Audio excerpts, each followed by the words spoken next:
Staci, Hi, how are you? I'm good. How are you? I'm good. Thank you for joining me. Oh, I'm glad you reached out. I am so excited that you are, creating the or you created the BitIntelligence Hmm. YouTube channel. I've been checking it out and there's so many playlists that I have to take a deep dive into that because there's so many Yeah. cool videos I found. I never realized that Tomer Strolite video you made, the legendary treasure of Satoshi, you made that. Hmm. Yeah.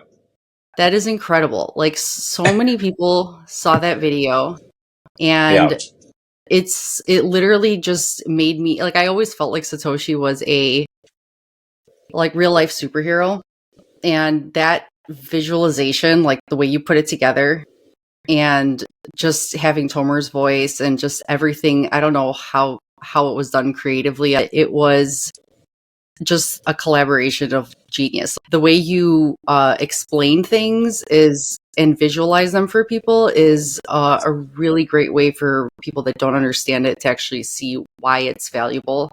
And Hmm. you're doing a great job. Wow. Thank you so much. That's such a nice Yeah. compliment. I actually Yeah. just recently rewatched it because I hadn't watched it in a long time. Of course, like Mhm. when you make a film like that, you watch it like, I don't know, who knows, like 1,000 times, because you're just watching and rewatching and then like adjusting and rewatching and adjusting and rewatching. Yeah. And yeah, that came from Tomer's article with the same name. So it was like, that article has existed for a few years, maybe a few years longer than the legendary treasure film.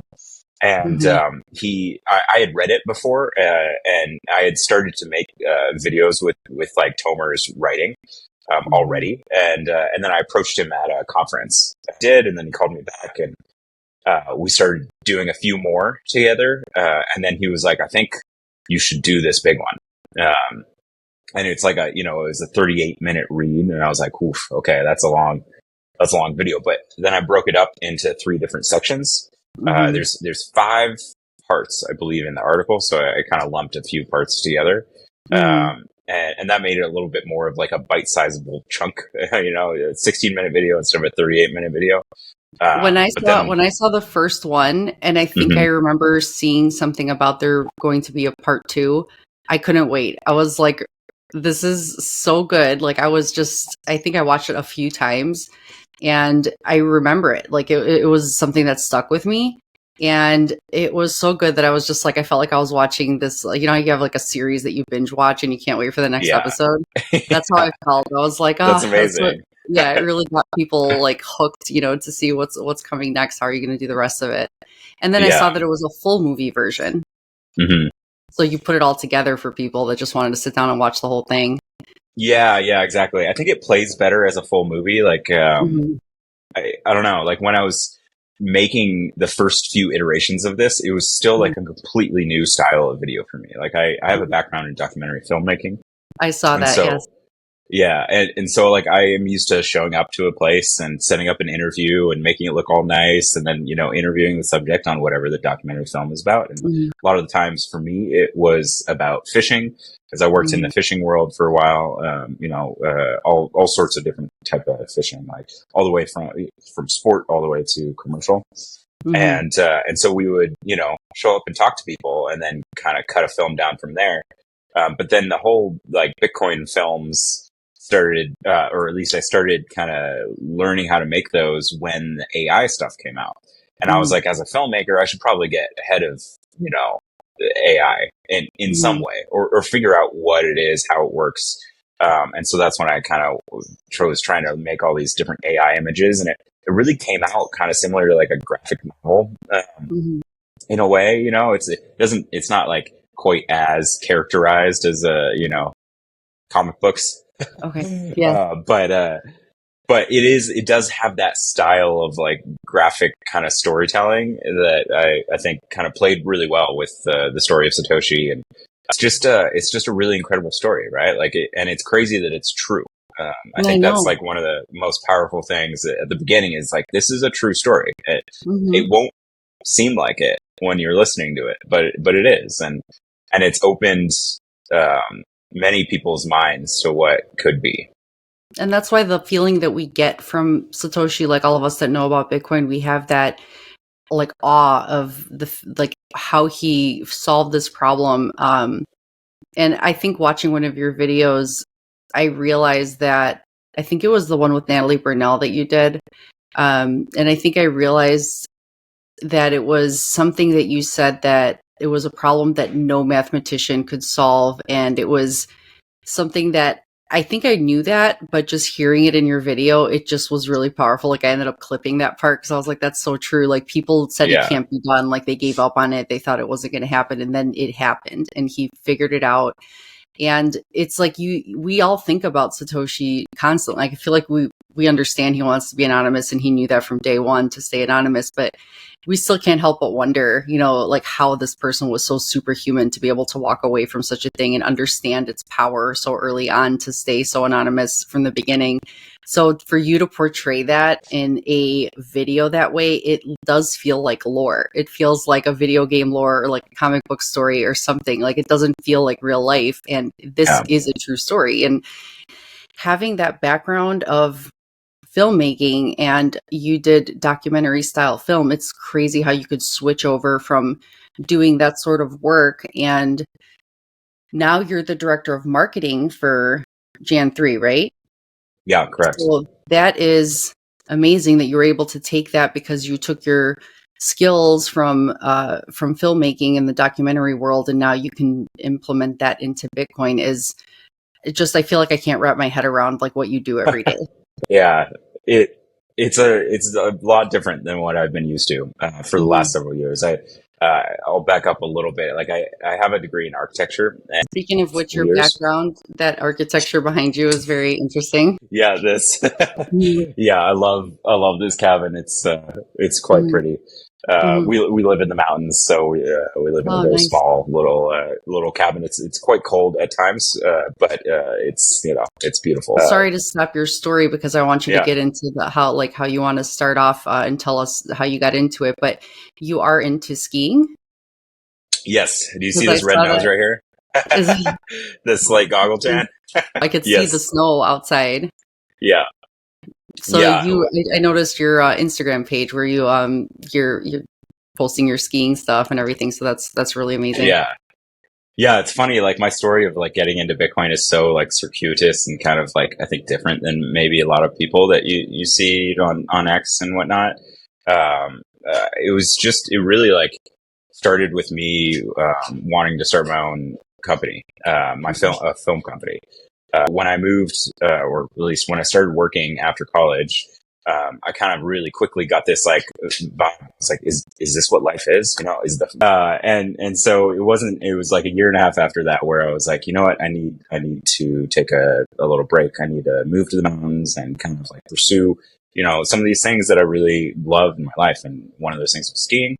And so when I got here, I was still working as an architect but I was getting more and more into film. I've always been into editing videos. Most of it had been like, GoPro ski videos.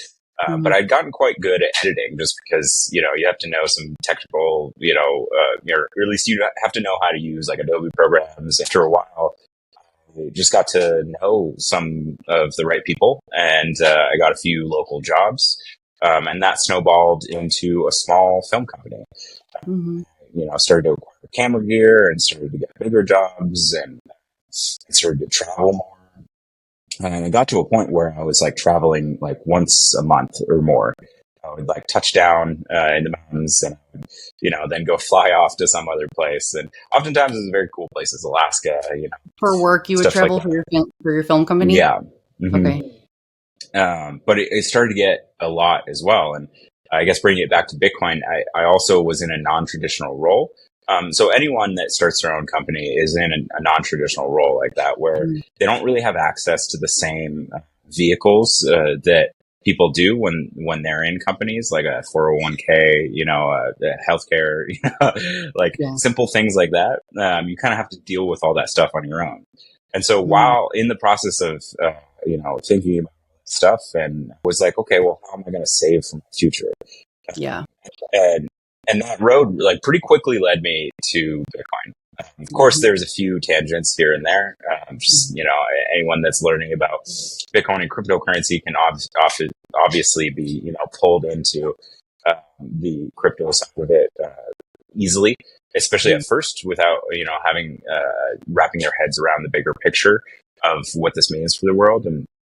And so after a few years of kind of learning about that stuff, I really did kind of catch the Bitcoin maxi itch, realizing that really the world is broken in a way, and you see it throughout history. It repeats this cycle of boom and collapse and boom and collapse on many different scales. Right? There's booms and collapses within an economy, but there's also booms and collapses on a more civilizational scale of empires. And what comes down to it is just the debasement of the currency that creates these cycles, and these cycles are very violent. At least in the way that they end traditionally. It almost always ends in war. And lots of people die.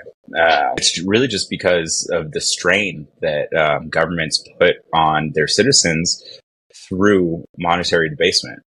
And so that, and on top of the monetary properties of gold and kind of more simple stuff like that, of why Bitcoin is important and why it's a store of value, got my brain thinking. And then, eventually I was like, okay, I understand this technology, and I've adopted the technology, and I have a certain set of skills that might might help me be able to educate other people as well in a different way. And kind of similar to what you were saying at the beginning, like the legendary treasure of Satoshi Nakamoto, is just call that like the AI style that I had been doing for a little bit. That was very different than what was out there on the market in terms of like Bitcoin education. Right. It's almost like hard to say it's education. It's like almost like entertainment, right? Yes, yeah. Well, that's the thing. People do get entertained or get educated by entertainment. So it's like when people are like, a lot of people find finance boring and they don't care to learn about money. So this is the perfect way for people to learn, because they're actually entertained while also understanding in an entertaining way, so it's like it actually can help people visualize it and actually see it, Yeah, and like the history of money is a fascinating story. I mean, history just in general is packed with like really interesting stories, and as a subject in school, I was always kind of pretty into history. I remember taking like AP history in high school and just being like, there's so much interesting stuff out there. Like, I can't believe that like this actually like happened. And if you look back in history, like the history of money is really fascinating too, because it brings up all these topics that like haven't really been taught about. And it's like a lot of that stuff have been like swept under the floor, and just kind of glazed over. Because it's because that's the root of these wars and these problems and these things that happened in history comes down to a lot of the debasement of currency and how they don't get to the root cause of why these things happened. It's just kind of like, they just tell you about the war, but they don't tell you how the war started or why or what happened to civilizations. So it's weird that we don't learn about that part of it in school, which is kind of like, again, it's a root cause. Like, they say money is the root of all evil, and it's like, especially when there's human greed involved.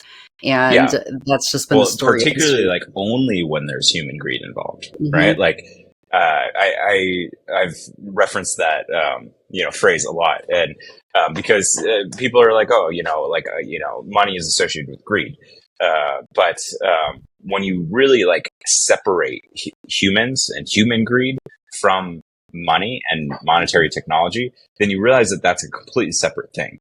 And you can actually have a monetary technology that disincentivizes greed and actually just prevents it from building up like you see it do in a lot of our civilizations throughout history. So, and it comes back to the control over money. The greedier, the the prince or the royal family, the worse off their citizens are going to be, because they're going to clip their coins and, finance huge projects that are, probably unnecessary for a variety of reasons. And, So, the Bitcoin breaks that link between, it's an incorruptible money, whereas every other money that we've seen in history, including gold, has been corruptible.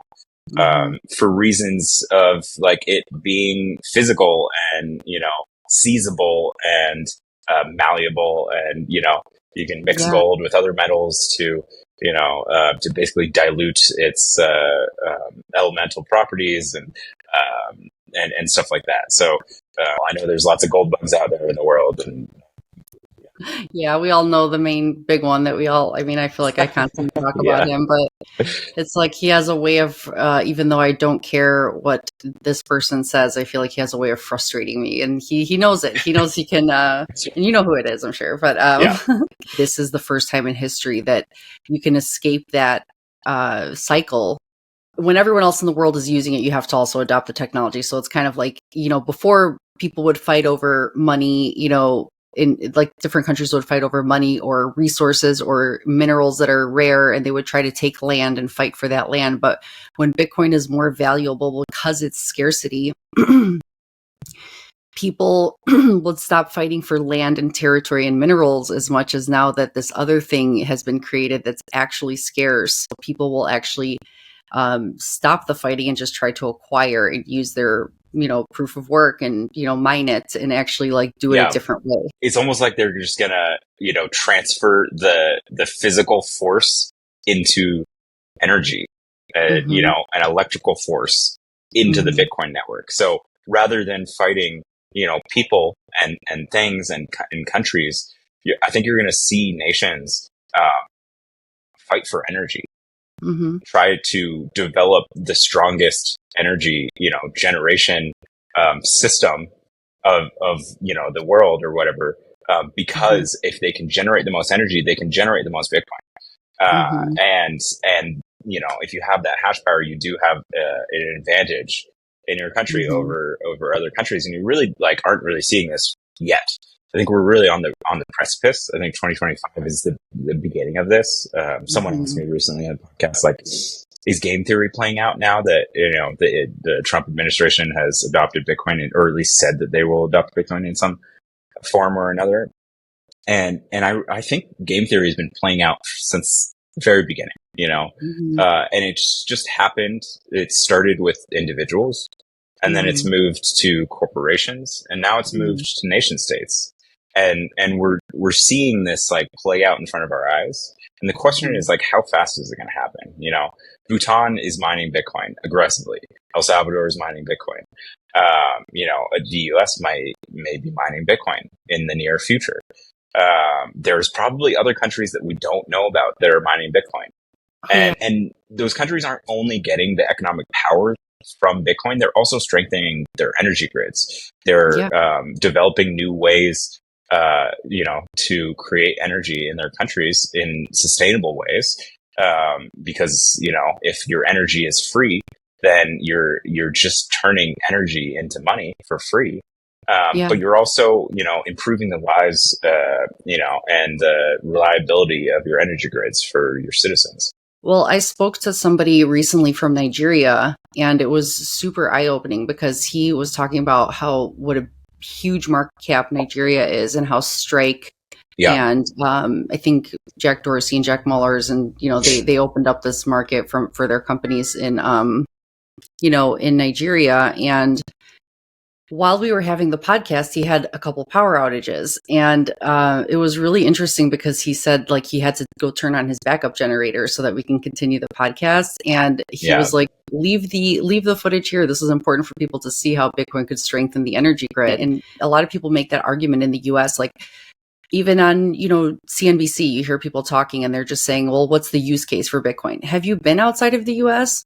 Have you talked to anybody outside of the US? They're using it because they have no choice. Their currency is trash. They have to switch over to something to save themselves. So they're not just hoarding it like people think here. It's we do want to, accumulate the scarce resource the scarce asset that it is. But people are using it. They're using it for their everyday lives. So it's like the argument is ridiculous that people that have blinders on don't want to look outside of where they live.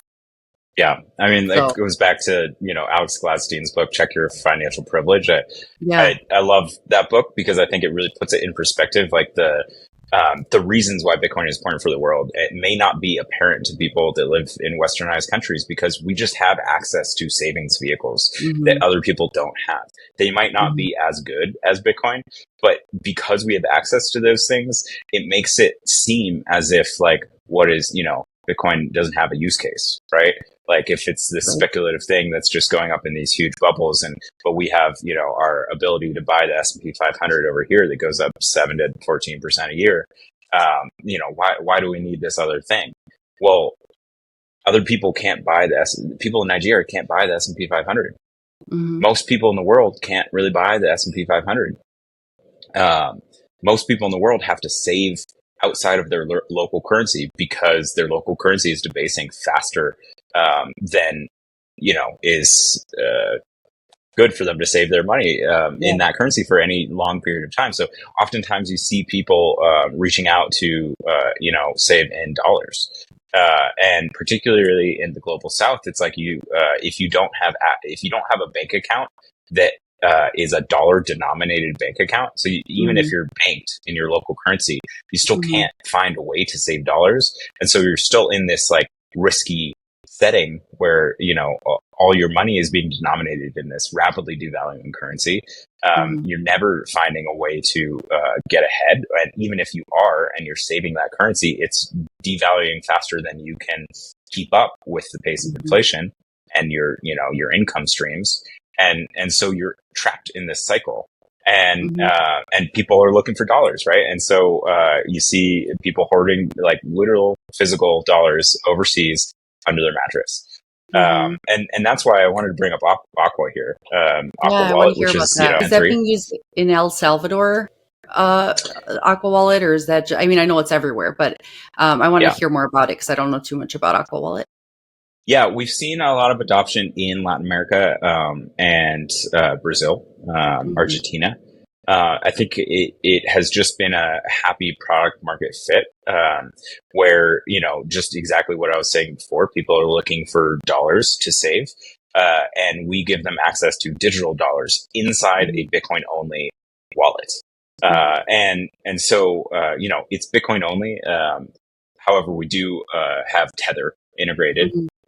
And the reason I say that is because, like, if you're using Tether in any other way, you have to have a wallet from one of these other crypto chains, because that's generally how Tether has been used, right? It's you can get it on Ethereum, you can get it on Tron, you can get it on Binance chain, you can get it on all the different other chains that are around, and that kind of forces people into this speculative crypto world, right? And a lot of times, I think that hurts people more than helps them. Yeah. However, if you're just looking for dollars and you're just using USDT on those chains, maybe that's fine. But what we want to do, there's 400 million people in the world that use Tether actively.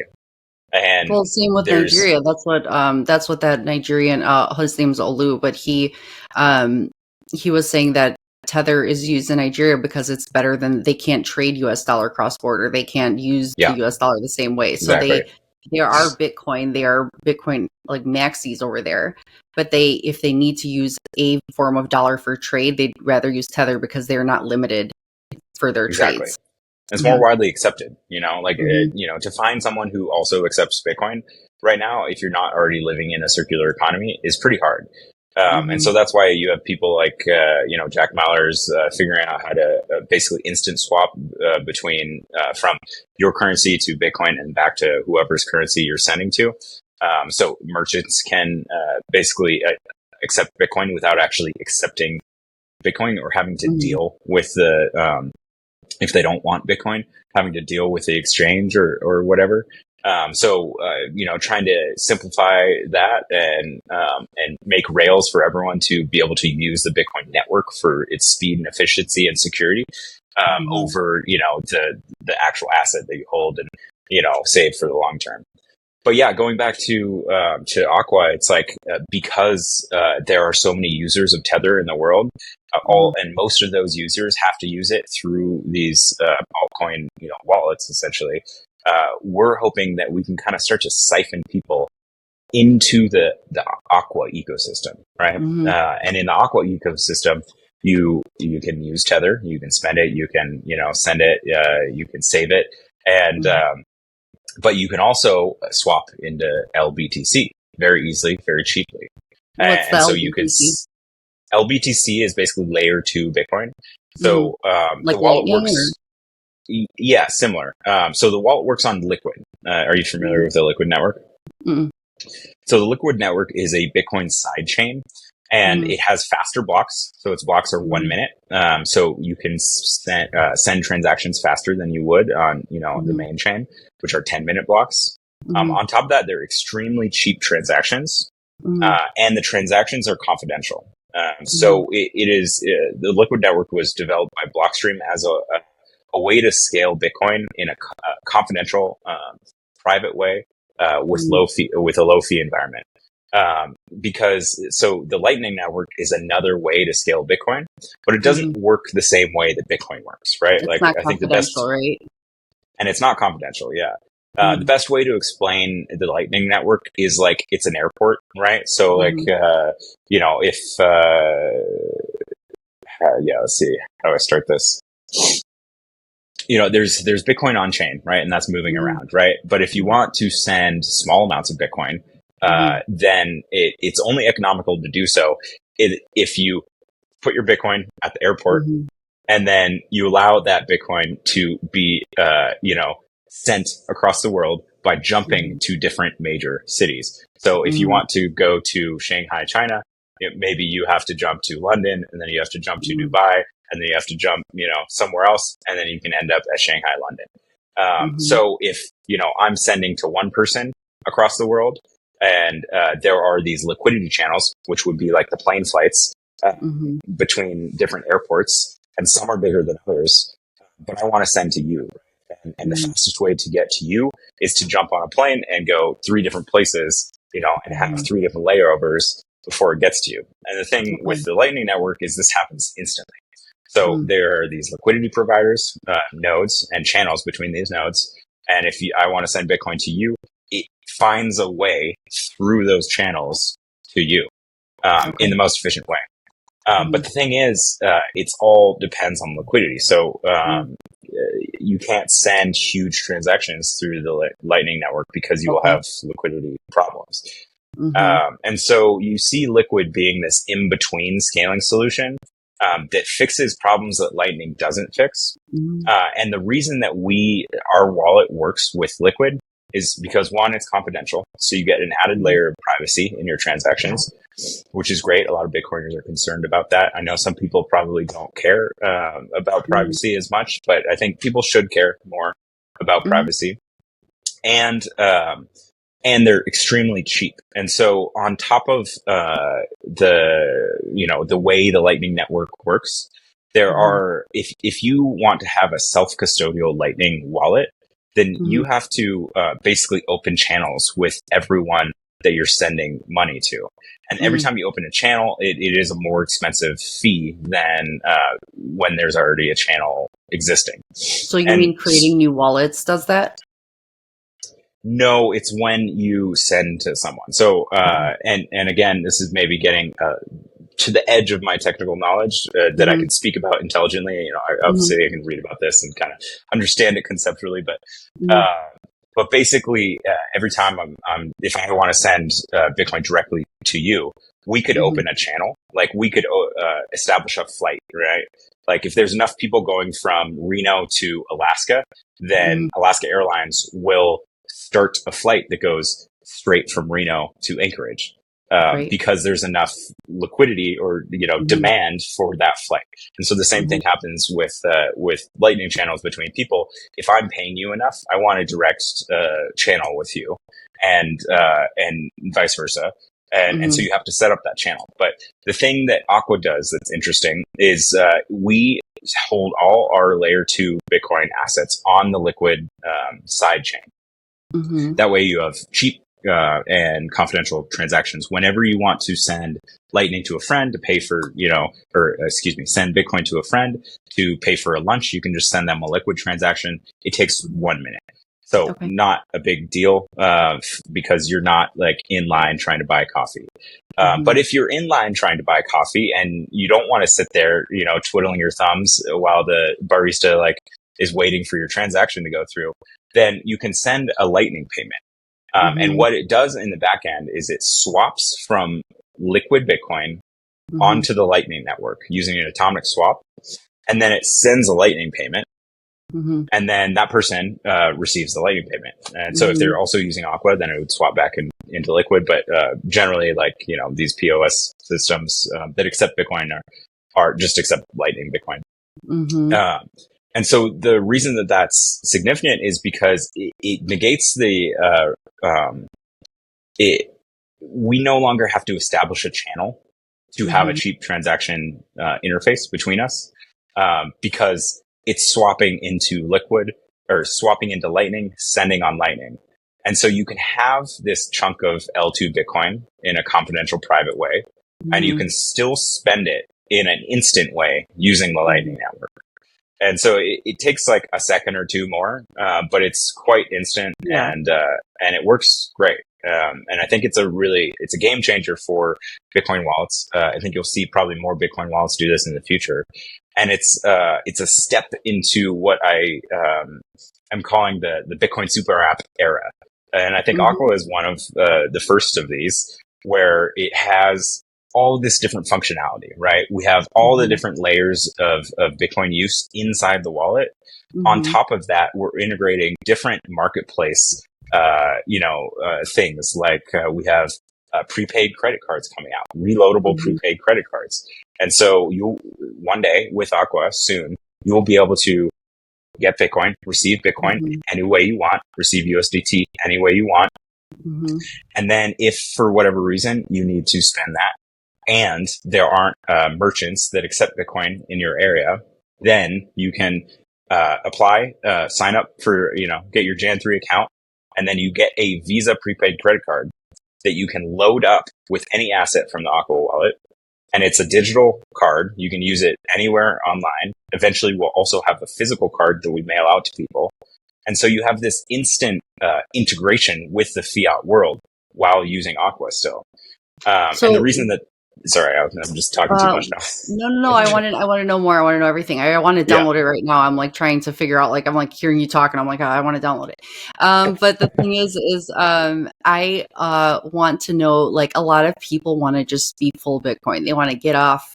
Like, I know some person recently I spoke to and he was like, I'm going all in. I'm just going to live a Bitcoin life, and people have talked about doing, like, I know Strike doesn't offer it yet where I live, but they talked about doing a bill pay service. So I wonder, with your prepaid debit card or whatever, could you do that? Like, could you live on a Bitcoin, like full Bitcoin? Could you be able to in the future, if you don't yet have it available, to be able to pay your bills through that, so that you could just convert your fiat in there and just have, because that would be something that people want more options to be able to use that debit card to pay for other things in life, so that they could just convert fully.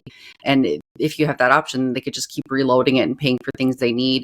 I love that because it allows for mainstream adoption for people, because it is like your own hardware wallet, really, but in a software. It's in your phone, so it does have its own seed phrase, right? Because you're self-custodying at that point. Yep. So that allows for so much more mainstream adoption, because so many people that aren't into Bitcoin and do hear about, oh, you should, hold your own keys to your own coins, they don't understand the whole, like, oh, now I need a device and I have to connect this device, and it's like complicated for people. But if they know they're self-custodying through an app, they have their seed phrase that they have to, keep, safe. But then you have just an app in your phone that, allows for more mainstream adoption for people not to have to worry about an external device. So that's like a really good way to let people know that this is how you hold your own keys, and this is your own, you're holding your Bitcoin. Yeah, and that's why we say that Aqua is like, the Bitcoin wallet that your grandma can use, right? We just kind of simplified that process So that, you download the app, you create a wallet, and then boom, you're in the interface. You can already send and receive Bitcoin right there. On top of that, it's really easy to figure out how to do it. There's a few buttons: send, receive. This is your Bitcoin savings account. This is your spending account, your LBTC spending account. And then this is like your USDT account, essentially. It looks like an online banking app. And so I think that's helpful too for people that are like coming from just a traditional fiat world, to open the app and be like, oh wow, this Bitcoin app looks like my online bank. It's not that much different. It's just a different asset. It's a more beneficial asset to you. So that's helpful. And what you brought up about bill pay is like, these are all things on our roadmap. And when I say a Bitcoin super app, I don't just mean let's spend and receive Bitcoin and USDT. It's like, let's live my entire life using Aqua. The idea is that some person in Argentina that hasn't had a bank account, that has been, basically, hit by all the inflation in Argentina, have had trouble accessing dollars to save in. They can now simply, if they learn about Aqua, they can now download Aqua. They can receive USDT. They can spend and save in Bitcoin, and they can get a credit card. They can get a Visa credit card that works at anywhere a Visa card would work, and they can pay for online things. They can buy a domain.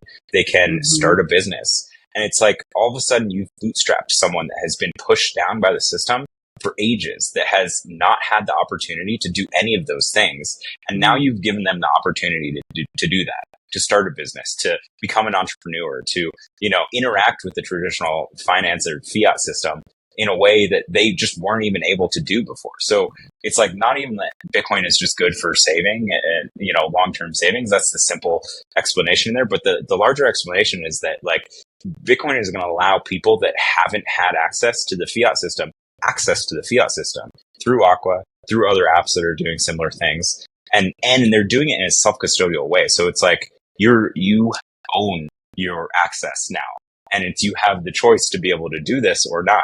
And it's just a really exciting prospect. I think we're at a very early time and stage in Bitcoin adoption still.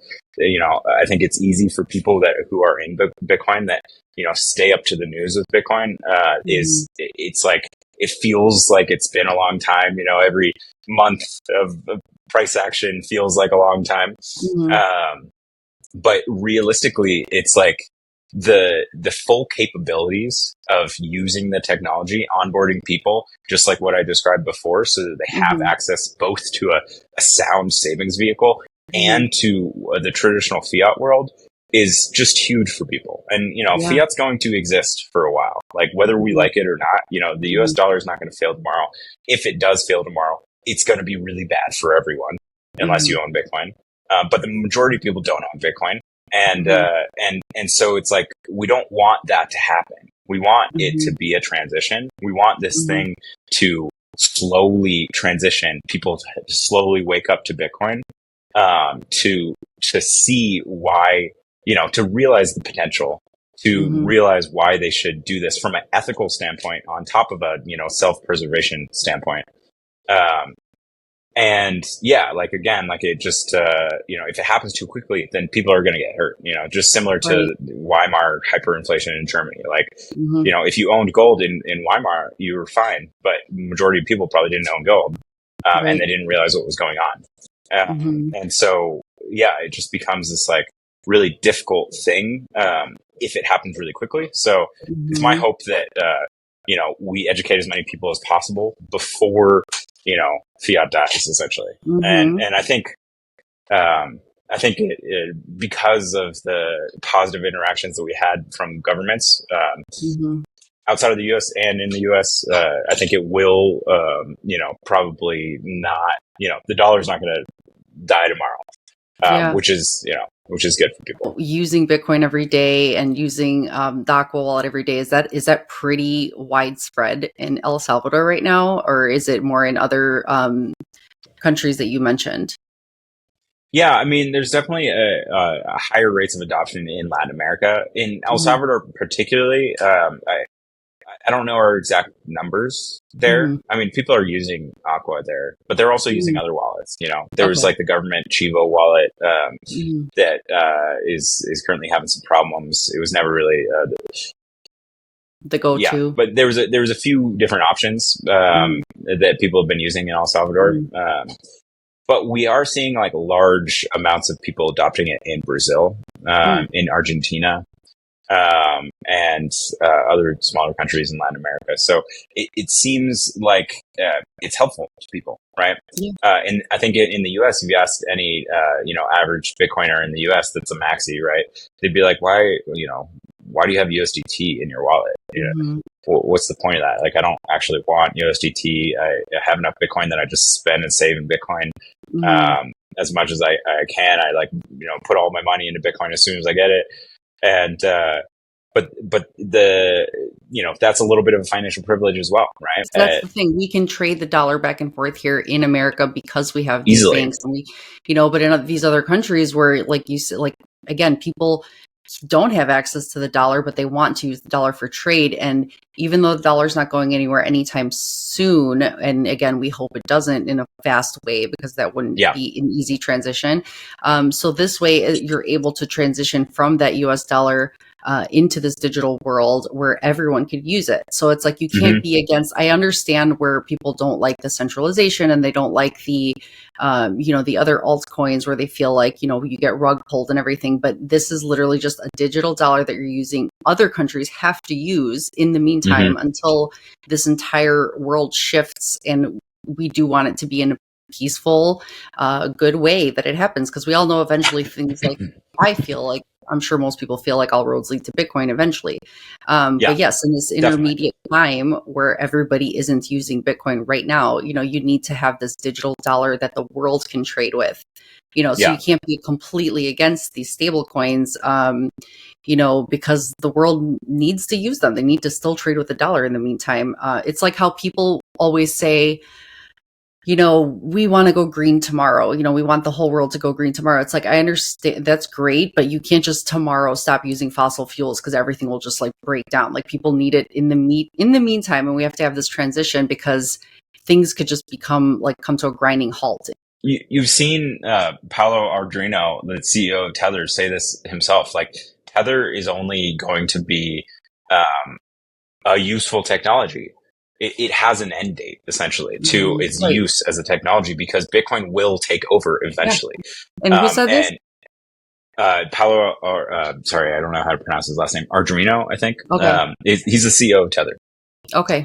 And so he himself is a Bitcoiner. And that's why we're lucky as Bitcoiners to have the largest stablecoin in the world be issued by Bitcoiners themselves, understanding the implications of Bitcoin as a technology and as a civilization transforming technology.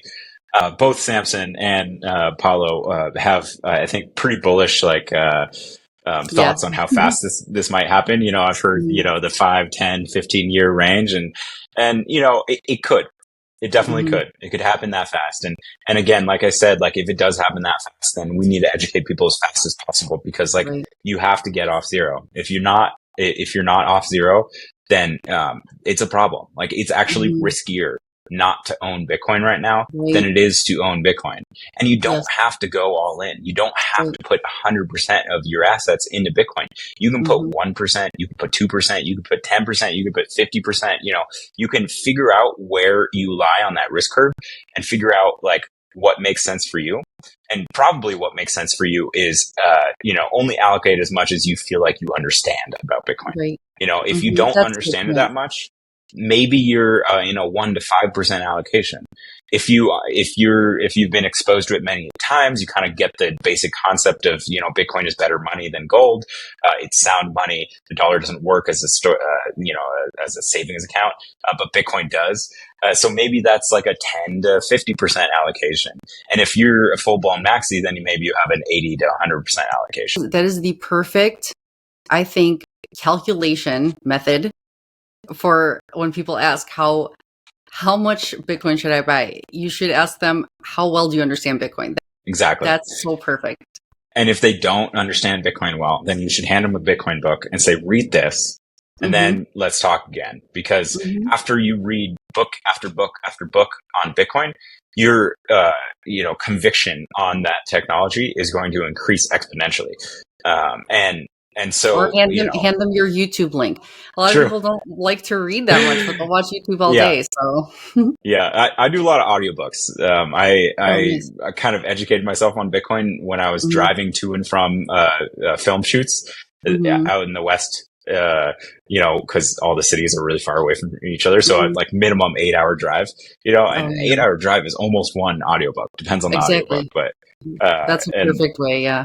And that's like what Saylor did with his company, with his board. He orange pilled them by telling them, here's the information you need. When you're done, we'll come back and we'll talk.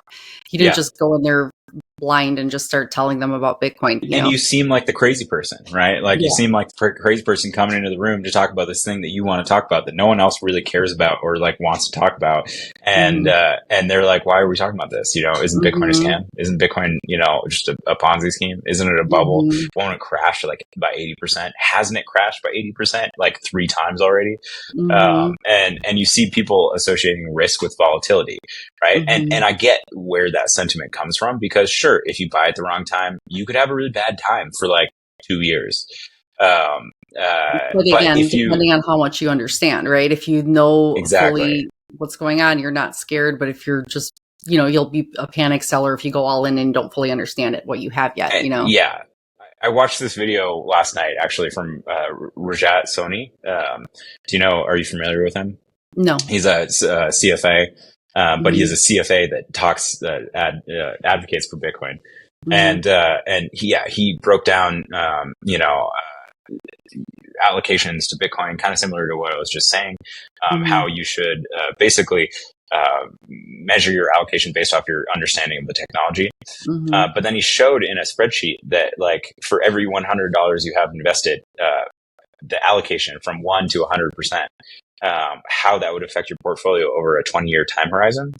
And it's crazy. Even a 1% allocation to Bitcoin, versus like the stock market benefits you a huge amount in 20 years because of the compound growth rate of Bitcoin versus the compound growth rate of stocks. And on top of that, you start to realize when you get more and more into Bitcoin that, Bitcoin is less risky than owning any stock in the stock market. A company is not, is controlled by, a group of people. That group of people has to make decisions on the company's behalf to guide, what it's going to do in the future, to adapt to different changing environments in the economy, to adapt to competition in the market, right? And because of that, you have to make lots of choices, and that those groups of people don't always make the right choices. And so if you're allocated, like the reason that people say to be diversified in the stock market is because of what I just said. It's like, you don't know if one company is going to make the wrong decision one day and then absolutely tank. Like think about what happened to Blockbuster versus Netflix. Blockbuster had the ability to buy Netflix for like, I can't remember how much it was. I think it was like $1 million or maybe it was like $1 or $10 million. Don't quote me there. I don't know the real numbers, but they had the ability to buy Netflix for pennies to the dollar on what it's valued at right now. And they laughed them out of the room. And so it's like stuff like that. You realize that like you're just banking. If you have a stock, you're just banking on the decisions of the company. And so people don't do that a lot. They have to, buy index funds that take the top 500 stocks. So you're diversifying your risk. Technically, we probably should have crashed way more times, but they haven't because the government's like, no, our economy's good. See, like we're okay. So it's not even real. It's like none of it is even real. It's like it's just inflated money supply that's only benefiting the people that do have any of these stocks a little bit. And they're just kind of coasting with inflation. They're not really surviving it. And so it's just a very manipulated form of investing where Bitcoin is just, once you understand it, you realize that it's real. So my fiance is on a call upstairs. I probably got to get off the line. Yeah, that's okay. No problem. Yeah, this was a great conversation. I'm so looking forward to getting the Aqua Wallet and sharing my knowledge about it. I can't wait to clip some of these highlights too. So I'm going to kind of make few clips out of this. So thank you Cool. so much Yeah, for joining we'll me. probably make some on our side as well. Yes. So yeah, thanks for the opportunity, and Thank you. we can speak again sometime. Looking Yeah, forward that'd to be great. seeing Thank this. you. Yeah. Keep doing your Have a good awesome one. work with your videos. Thank you. Yeah, thank you. Bye. Bye-bye.